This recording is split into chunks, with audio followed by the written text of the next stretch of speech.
മഹാലക്ഷ്മി സീരിയലിൻ്റെ പുതിയൊരു എപ്പിസോഡിൻ്റെ promo review വിശേഷങ്ങളിലേക്ക് എല്ലാവർക്കും സ്വാഗതം. അങ്ങനെ ഇന്നാണ് നമ്മളുടെ മഹാലക്ഷ്മിയുടെ വളകാപ്പ് ചടങ്ങ്.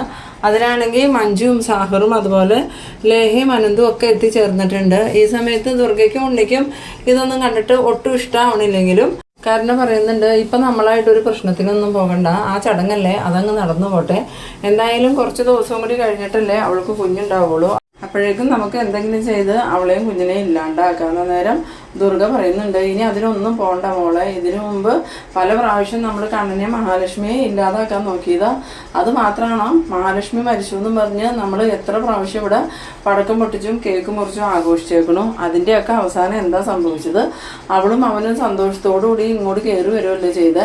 ഇപ്പം തന്നെ അവസാനം മോളുടെ അച്ഛനാണെങ്കിൽ മഹാലക്ഷ്മിയെയും കണ്ണനെയും ലോറി ഇടിപ്പിച്ച് കൊല്ലാൻ വേണ്ടിയിട്ടല്ലേ അവരുടെ പുറകെ പോയത്. എന്നിട്ട് എന്ത് സംഭവിച്ചു, കണ്ണനും മഹാലക്ഷ്മിക്കും ഒന്നും സംഭവിച്ചില്ല. കൊല്ലാൻ പോയ മോളുടെ അച്ഛനാണെങ്കിൽ ഇപ്പം സമനില തെറ്റിയ പോലെ. അത് അമ്മ പറഞ്ഞത് ശരിയാ, ഇനി എന്തായാലും നമ്മൾ അവർക്കെതിരെ എന്തെങ്കിലും നീക്കം നടത്തുമ്പം അത് 2 വട്ടം ആലോചിച്ചിട്ട് വേണം. അത് മാത്രമല്ല, ആ മാർക്കോയാണെങ്കിൽ ഉണ്ണിയേട്ടനെ നല്ല രീതിയിൽ തന്നെ ഭീഷണിപ്പെടുത്തിയിട്ടുണ്ട്. കണ്ണനും മഹാലക്ഷ്മിക്കും എന്തെങ്കിലും സംഭവിച്ചാൽ ആ മാർക്കോ ഉണ്ണിയേട്ടനെ ബാക്കി വെച്ചേക്കൂല. ഇപ്പം നമുക്ക് സഹായത്തിനാണെങ്കിൽ ആരുമില്ല, അതുകൊണ്ട് ഇപ്പോൾ കുറച്ചൊന്ന് ഒതുങ്ങി നിൽക്കണേ നമുക്ക് നല്ലതെന്ന് പറയുമ്പോൾ ദുർഗയും പറയുന്നുണ്ട്, ഞാൻ അത് തന്നെ ഇവനോട് പറയണേ, പക്ഷേ ഇവൻ അപ്പോഴും കണ്ണനെ മഹാലക്ഷ്മിയെ ഉപദ്രവിക്കുമെന്നും പറഞ്ഞുകൊണ്ട് നടക്കാം. അത് തന്നെയല്ല മോളെ, കഴിഞ്ഞ ദിവസം കണ്ണനാണെങ്കിൽ നിലത്ത് വീണു, ആ സമയത്ത് ഇവനോടൊന്ന് പിടിച്ചെഴുന്നേൽപ്പിക്കാൻ പറഞ്ഞിട്ട് ഇവൻ കണ്ണനെ പിടിച്ചെഴുന്നേൽപ്പിക്കാണ്ട് ഭാര്യ വന്ന് എഴുന്നേൽപ്പിച്ചോളൂ എന്നും പറഞ്ഞുകൊണ്ട് പോകുന്നു. അത് കണ്ടതും കണ്ണന് ഭയങ്കര വിഷമമായി. മോളെ ഇങ്ങനെയൊക്കെ ഇപ്പം കാണിച്ചിട്ടുണ്ടെങ്കിൽ കണ്ണൻ്റെ കയ്യിൽ നിന്ന് എന്തെങ്കിലും സ്വത്ത് ഇവനക്ക് കണ്ണൻ കൊടുക്കുമെന്ന് വയ്ക്കുമ്പോൾ ഉണ്ണിനോട് കരുണ ചോദിക്കുന്നുണ്ട്, അതെന്തിനാ ഉണ്ണിയേട്ടൻ അങ്ങനെ ചെയ്തത്, കണ്ണേട്ടനെ പിടിച്ചെടുപ്പിക്കാൻ പറഞ്ഞപ്പോൾ ഉണ്ണിയേട്ടനൊക്കെ അത് ചെയ്യാൻ പാടില്ലായിരുന്നു എന്ന് ചോദിക്കുമ്പോൾ അതെന്തിനാ, അയാളുടെ ഭാര്യയല്ലേ, അവരെഴുന്നേൽപ്പിച്ചോളും, ഇനി എൻ്റെ ഭാഗത്തു നിന്ന് അയാൾക്കൊരു സഹായം ഉണ്ടാവില്ല എന്നും പറഞ്ഞ് ഉണ്ണി ദേഷ്യപ്പെട്ട് പോകുന്നുണ്ട്. ഇതേ സമയം നമ്മളുടെ മോഹിനിയാണെങ്കിൽ മഹാലക്ഷ്മിയുടെ ചടങ്ങിന് പോകാനായിട്ട് വീട്ടിൽ നിന്ന് ഇറങ്ങുന്ന സമയത്ത് ഈ പ്രതാപം പറയുന്നുണ്ട്, മോഹിനി ലക്ഷ്മി മോളെ ഇങ്ങോട്ട് കൊണ്ടുവരണം കേട്ടോ, ലക്ഷ്മി മോളെ ഇനി അവിടെ നിർത്തണ്ട, എന്തായാലും 7-ാം മാസത്തെ ചടങ്ങ് കഴിഞ്ഞാൽ പെൺകുട്ടികളുടെ വീട്ടിലല്ലേ നിൽക്കണേ, അതുകൊണ്ട് നീ ധൈര്യമായിട്ട് ഇങ്ങോട്ട് കൊണ്ടുവരെ, അവളുടെ വീട് ഇതല്ലേ, അവൾ ഇവിടുത്തെ കുട്ടിയല്ലേ എന്നൊക്കെ പറയുമ്പം ഈ മോഹിനിയാണെങ്കിൽ അത്ഭുതത്തോടു കൂടിയാണ് പ്രതാപനെ നോക്കണേ. കാരണം വേറെ ഒന്നുമല്ല, പ്രതാപൻ ഇത്രയും ദിവസം മഹാലക്ഷ്മിയെ കൊല്ലണമെന്ന് പറഞ്ഞുകൊണ്ട് നടന്ന ആളാണ്. ഇപ്പം പെട്ടെന്ന് ഈ മഹാലക്ഷ്മിയോട് സ്നേഹം കാണിക്കുന്ന കാണുമ്പോൾ മോഹിനിക്ക് വിശ്വസിക്കാൻ പറ്റുന്നില്ല. എന്നിട്ട് മോഹിനി ചോദിക്കുന്നുണ്ട്, ഇപ്പം നിങ്ങളുടെ തലക്ക് വെളിവില്ലാത്തത് കൊണ്ടല്ലേ നിങ്ങളിങ്ങനെ പറയണേ, വെളിവ് വന്നു കഴിയുമ്പോൾ നിങ്ങളെൻ്റെ മോളെ കൊല്ലാനല്ലേ നോക്കുള്ളൂ എന്ന് പറയുമ്പം, ഇല്ല മോഹിനി, ഇപ്പം എൻ്റെ സ്വഭാവമൊക്കെ മാറി, ഇപ്പം നിനക്ക് എന്നെ കാണുമ്പോൾ മനസ്സിലാവണില്ലേ, ഇനി ഞാൻ എൻ്റെ ലക്ഷ്മി മോളെ ഒരു രീതിയിലും ഉപദ്രവിക്കൂല, അന്ന് ഞാൻ ഉപദ്രവിച്ചുകൊണ്ടിരുന്നത് ആ കരുണയില്ലാത്ത കരുണയുടെ ഈ കിളവിയുടെയും വർത്താനം കേട്ടിട്ടല്ലേ, അല്ലെങ്കിൽ തന്നെ ഈ കിളവി പറഞ്ഞതുപോലെ ചെയ്തിട്ട് എനിക്ക് നഷ്ടങ്ങളെ ഉണ്ടായിട്ടുള്ളൂ. ഇപ്പം തന്നെ ആ വാമദേവൻ്റെ വാക്കും കേട്ടെന്നും പറഞ്ഞ് പ്രതാപൻ ഇങ്ങനെ പറയാൻ തുടങ്ങി. ഇതും പ്രതാപൻ്റെ അമ്മ വന്നിട്ട് ഈ പ്രതാപൻ്റെ വാ പൊത്തുന്നുണ്ട്. അത് വേറെ ഒന്നും കൊണ്ടല്ല, ഈ വാമദേവൻ പറഞ്ഞിട്ടാ കണ്ണൻ്റെ അച്ഛനെ പ്രതാപൻ കൊന്നേന്ന് ഈ മോഹിനി അറിഞ്ഞിട്ടില്ല. അത് മോഹിനി അറിഞ്ഞാൽ കൂടുതൽ പ്രശ്നമാവുമെന്ന് അറിയാവുന്നതുകൊണ്ടാണ് ഈ പ്രതാപൻ്റെ അമ്മ ഒന്ന് വാ പൊത്തേണ്ടത്. അങ്ങനെ വാ പൊത്തണ പ്രതാപൻ്റെ അമ്മയോട് പ്രതാപൻ ഒച്ചെടുക്കുന്നുണ്ട്, നിങ്ങൾ എന്തിനാ കിളവി എൻ്റെ വാ പൊത്തണേന്ന് ചോദിച്ചു. അന്നേരം നീ മിണ്ടാതിരിടാ, നീ പോയി റൂമിലിരിക്കുന്നും പറഞ്ഞ് ഈ പ്രതാപനെ ഉന്തിത്തള്ളി പ്രതാപൻ്റെ അമ്മ റൂമിലാക്കി വാതിൽ പുറത്തുനിന്ന് അടച്ച് പൂട്ടി വയ്ക്കുന്നുണ്ട്. പിന്നീട് മോഹിനി പോവാനായിട്ട് ഇറങ്ങുമ്പോൾ മോഹിനിയോട് വന്ന് പ്രതാപൻ്റെ അമ്മ പറയുന്നുണ്ട്,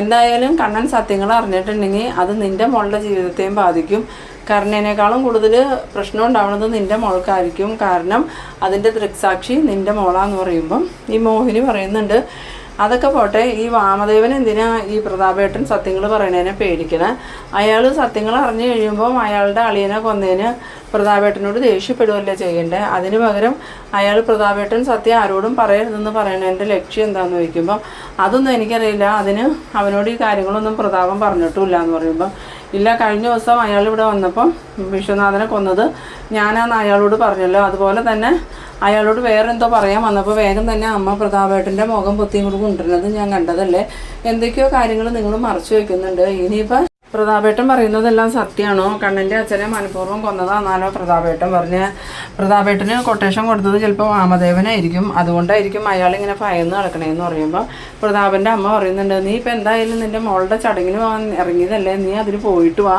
ആവശ്യമില്ലാത്ത കാര്യങ്ങൾ സംസാരിക്കാതെ. ഇതേ സമയം നമ്മളുടെ മഞ്ജുവും ലേഖയും കൂടി മഹാലക്ഷ്മിയെ ഒരുക്കുന്നുണ്ട്. മഹാലക്ഷ്മിക്ക് ഇഷ്ടപ്പെട്ട കളർ സാരി തന്നെ കണ്ണൻ സെലക്ട് ചെയ്ത് കൊണ്ടുവന്ന് വെച്ചിട്ടുണ്ടായിരുന്നു. അതുപോലെ അതിന് ചേരുന്ന ഓർണമെൻറ്റ്സ് എല്ലാം ഉണ്ട്. അതൊക്കെ കണ്ടു കഴിഞ്ഞിട്ട് മഞ്ജു പറയുന്നുണ്ട്, എന്നാലും ഏട്ടൻ എന്ത് ഭംഗിയുള്ള സാരി ഏടത്തേക്ക് വേണ്ടി വാങ്ങി കൊണ്ടുവന്നേക്കണേന്ന് പറയുമ്പം മഹാലക്ഷ്മി പറയുന്നുണ്ട്, കണ്ണേട്ടൻ അങ്ങനെ എനിക്ക് ഇഷ്ടമുള്ളത് എന്ത് വേണമെങ്കിലും കണ്ണേട്ടൻ വാങ്ങി തരുമെന്ന് പറയുമ്പോൾ ലേഹയും പറയുന്നുണ്ട്, മഹി എന്ന് പറഞ്ഞാൽ കണ്ണേട്ടൻ്റെ ജീവന, കണ്ണേട്ടൻ്റെ ജീവിതത്തിലൊരർത്ഥം ഉണ്ടായത് തന്നെ മഹി കണ്ണേട്ടൻ്റെ ജീവിതത്തിലേക്ക് വന്നേ. പിന്നെ അതുമാത്രമാണോ ഒരിക്കലും എഴുന്നേറ്റ് നടക്കില്ല എന്ന് വിചാരിച്ചിരുന്ന കണ്ണേട്ടൻ എഴുന്നേറ്റ് നടക്കാൻ കാരണക്കാരി മഹി തന്നെയാന്ന് പറയുമ്പോൾ മഞ്ജു പറയുന്നുണ്ട്, എൻ്റെ ഏട്ടൻ്റെ ഭാഗ്യം ഏടത്തി.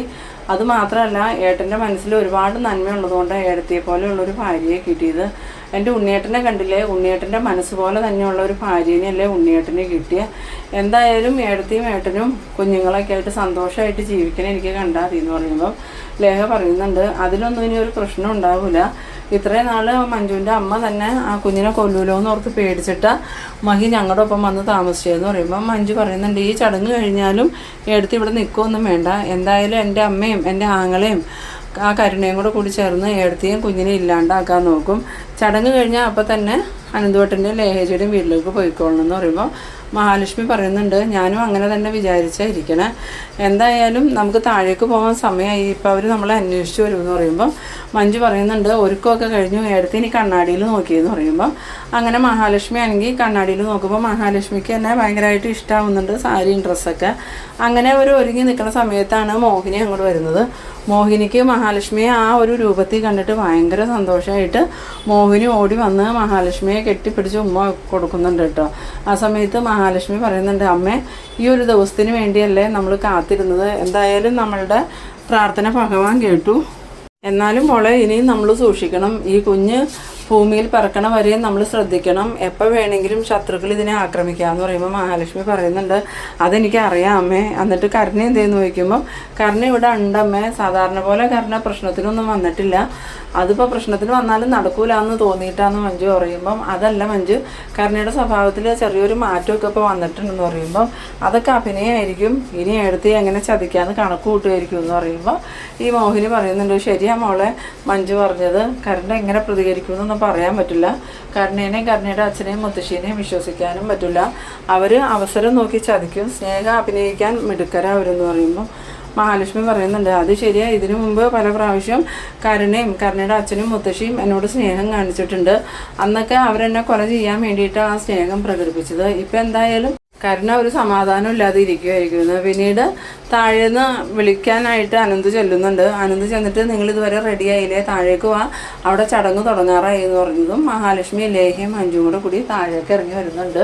അങ്ങനെ ഈ മഹാലക്ഷ്മിയുടെ ഡ്രസ്സും ആഭരണവും ഒക്കെ താഴെ നിന്ന് കാണുന്ന കരുണയ്ക്ക് സഹിക്കാൻ പറ്റാത്ത രീതിയിലുള്ളതാണ്. എന്നിട്ട് കരുണ ഉണ്ണിയോട് പറയുന്നുണ്ട്, കണ്ടില്ലേ അയാളുടെ ഭാര്യയുടെ വളകാപ്പ് ചടങ്ങ് എത്ര ഗംഭീരമായിട്ടാണ് നടത്തുന്നതെന്ന്, ഇനിയിപ്പോൾ എനിക്കാണ് ഇങ്ങനത്തെ ഒരു ചടങ്ങ് വന്നതെങ്കിൽ നിങ്ങളൊരു 5 പൈസ മുടക്കും ഉണ്ണിയേട്ടാന്ന് ചോദിക്കുമ്പോൾ അതിന് നിനക്ക് ഈ ചടങ്ങ് നടത്തണ്ടെന്നൊന്നും ഞാൻ പറഞ്ഞില്ലല്ലോ, ഈ ചടങ്ങ് നടത്തുന്നതിന് മുമ്പായിട്ട് തന്നെ നിൻ്റെ കുഞ്ഞിനെ നശിപ്പിച്ചത് നിൻ്റെ അച്ഛനും മുത്തശ്ശിയും നീയും കൂടെ ചേർന്നല്ലേ, അതുകൊണ്ട് നീ എന്നെ അധികം കുറ്റപ്പെടുത്താനൊന്നും നിൽക്കണ്ടെന്ന് പറയുമ്പം കരുണ പറയുന്നുണ്ട്, ഇനിയിപ്പോൾ ആ കുഞ്ഞ് പോയില്ലായിരുന്നെങ്കിലും ഇതുപോലെ ചടങ്ങ് നടത്താനൊന്നും നിങ്ങൾ തയ്യാറാവില്ല, അതെങ്ങനെയാണ്, നിങ്ങൾ പിശുക്കൻ്റെ രാജാവല്ലേ, നിങ്ങളൊരു 5 പൈസ എനിക്കും എൻ്റെ കുഞ്ഞിനോ വേണ്ടി ചിലവാക്കില്ല എന്നുള്ള കാര്യത്തിൽ എനിക്ക് ഉറപ്പുണ്ടെന്ന് പറയുമ്പം ഉണ്ണിയാണെങ്കിൽ ദേഷ്യപ്പെട്ടുകൊണ്ട് അങ്ങോട്ട് പോകാൻ തുടങ്ങുമ്പം ഈ ദുർഗ കരുണയോട് പറയുന്നുണ്ട്, മോളെ ഈ സമയത്ത് നീ ഉണ്ണിയായിട്ട് വഴക്കിടല്ലേ, അവർ കണ്ടിട്ടുണ്ടെങ്കിൽ അത് കണ്ട് അവർക്ക് സന്തോഷമാവുള്ളൂ, എന്തായാലും നിങ്ങൾ യോജിച്ച് നിൽക്കുന്ന. പിന്നീട് മഹാലക്ഷ്മി താഴെ വന്നതും മഹാലക്ഷ്മീനെ അവിടെ ഇരുത്തിയിട്ട് എല്ലാവരും മഹാലക്ഷ്മിക്ക് മധുരം കൊടുക്കുന്നുണ്ട്. മഹാലക്ഷ്മിയുടെ അമ്മയും അതുപോലെ മഞ്ജുവും ലേഹയും. പിന്നീട് ദുർഗ മധുരം കൊടുക്കാൻ വരുന്ന സമയത്ത് കണ്ണൻ ചോദിക്കുന്നുണ്ട്, അമ്മ മധുരം തന്നെയാണോ കൊടുക്കണേ അതോ ഇനി അയാൾക്ക് വലിയ വിഷമാണോ കൊടുക്കാൻ പോണേന്ന് ചോദിക്കുമ്പോൾ എന്താടാ മോനെ നീ ഇങ്ങനെയൊക്കെ പറയണേ, ഇവിടെ ഇരിക്കുന്നത് തന്നെയല്ലേ ഞാൻ കൊടുക്കാൻ പോണേന്ന്. ആ സമയത്ത് നമ്മളുടെ വാമദേവനാണെങ്കിൽ ഇങ്ങനെ ആകെ ടെൻഷനോടുകൂടി നിൽക്കുകയാണ്. അയാൾ ആലോചിക്കുന്നത് വേറൊന്നുമല്ല, ഈ സമയത്ത് പ്രതാപൻ എങ്ങാനും കൂടി കയറി വന്നാൽ എന്ത് ചെയ്യുമെന്ന് തന്നെ ചിന്തിച്ചുകൊണ്ടിരിക്കണം. അതിൻ്റെ ഇടയ്ക്ക് അവിടെ ചടങ്ങുകൾ നടക്കുന്നതൊന്നും അയാൾ അങ്ങനെ ശ്രദ്ധിക്കണമൊന്നുമില്ല. എന്നിട്ട് മഹാലക്ഷ്മി ആണെങ്കിൽ കണ്ണൻ്റെ അടുത്ത് വന്ന് കണ്ണന് മാല ഇട്ട് കൊടുക്കുന്നുണ്ട്. ആ സമയത്ത് കണ്ണൻ വീൽ ചെയറിൽ നിന്ന് എഴുന്നേക്കാതെ തന്നെ മഹാലക്ഷ്മിക്ക് മാല ഇട്ട് കൊടുക്കുന്നുണ്ട്. പിന്നീട് മോഹിനിയും മഞ്ജുവും എല്ലാവരും ചേർന്ന് മഹാലക്ഷ്മിയെ ഇങ്ങനെ കൈ പിടിച്ചുകൊണ്ട് വരുന്ന പാട്ടും കാര്യങ്ങളൊക്കെ ആയിട്ട് നടക്കുന്ന സമയത്ത് വാമദേവനാണെങ്കിൽ ഒരു സമാധാനം ഇല്ലാതെ തന്നെ നിൽക്കണം. അന്നേരം ഉണ്ണി അങ്ങോട്ട് വന്നിട്ട് ചോദിക്കുന്നുണ്ട്, അമ്മാവൻ എന്താ ഇങ്ങനെ നിൽക്കണം, അമ്മാവൻ എന്തോ ടെൻഷനുള്ള പോലെ തോന്നുന്നുണ്ടല്ലോ എന്ന് പറയുമ്പോൾ, അത് വേറെ ഒന്നും അല്ലാതെ ഉണ്ണി ആ പ്രതാപൻ എങ്ങാനും ഇങ്ങോട്ട് വന്നെങ്കിലോ എന്ന് ഓർത്താന്ന് പറയുമ്പോൾ, അതിന് അയാൾ ഇങ്ങോട്ട് പറഞ്ഞു കഴിഞ്ഞാൽ അമ്മാവൻ എന്താ ടെൻഷൻ എന്ന് ചോദിക്കുമ്പോൾ, അല്ല അവനിപ്പോൾ സമനില തെറ്റി നടക്കല്ലേ, അതുകൊണ്ട് അവൻ ഇങ്ങോട്ട് വന്നാൽ എന്തൊക്കെയാണ് പറയണതെന്ന് അറിയില്ലല്ലോ എന്ന് പറയുമ്പം, അമ്മാവൻ എന്താ അയാളിപ്പോൾ പേടിയാണോ, അത് മാത്രമല്ല അയാളിപ്പോൾ ആരെയോ കൊന്നു എന്ന് പറയുന്നുണ്ടെന്ന് പറഞ്ഞു, അതിനിപ്പോൾ എൻ്റെ അച്ഛനെയാണോ അത് അമ്മാവനൊക്കെ അറിയുമോ എന്ന് ചോദിച്ചതും ഈ വാമദേവനാണെങ്കിൽ ഈ ഉണ്ണിയോട് എന്ത് മറുപടി പറയണമെന്ന് അറിയാതെ ആകെ ഇങ്ങനെ ഷോക്കായി നിൽക്കുന്ന ആ ഒരു സീനിലാണ് ഈ എപ്പിസോഡ് അവസാനിക്കുന്നത്. അപ്പോൾ നിങ്ങളെൻ്റെ വീഡിയോ ആദ്യമായി കാണുന്നവരാണെങ്കിൽ ചാനലൊന്ന് സബ്സ്ക്രൈബ് ചെയ്യാനും ഇഷ്ടമായാൽ ലൈക്ക് ചെയ്യാനും ഷെയർ ചെയ്യാനും മറക്കരുത്. അപ്പോൾ ഇതുപോലെ ഇൻട്രസ്റ്റിംഗ് ആയിട്ടുള്ള അടുത്തൊരു എപ്പിസോഡുമായി വീണ്ടും കാണാം. അതുവരേക്കും ബൈ ബൈ.